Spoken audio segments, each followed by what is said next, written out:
you're building in this wonderful little center in Marbella, a Proton center. And here in ASCO, there's an educational session on Proton. So what's that all about? Well, proton therapy is something very new. It started more than 10 years ago, especially in University Hospital as a research program. It's a way to give radiotherapy, this is not photon therapy, it's proton, that is a way to give a more precise treatment in some specific treatment patient.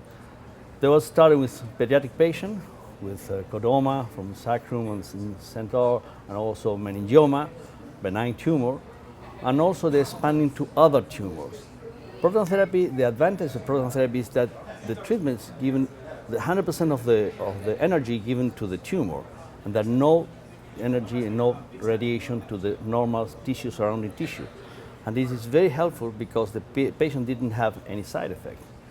Now we are in the early beginning of this treatment, but this is a grand expansion all around the world. In the States there are more than 20 units, in Europe about 15, 20 trying to develop in different countries. In Spain you have no unit, in UK also. In France they have only 2.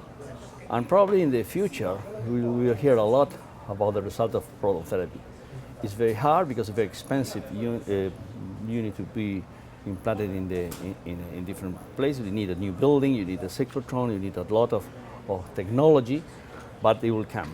And the early result we have in our hands is very promising. And the cost is coming down. The cost has been the toxicity, hasn't it? But the cost is now coming down. Yes, it's affordable. The cost of each unit is very, very expensive because the machines are very expensive. Yeah. But now it's coming down because the technology are more advanced and the cost of there are different companies competing, and then the price are reducing close to the half of the original prices. And we are running in the last 3 years, we are in the project trying to find investors, and now at the present time there are some European machines that much cheaper and not advanced than the American or Japanese other machine. And I think in the very short term we will have some result. And I know that in UK they are trying to develop several units, and I'm sure they will succeed with that.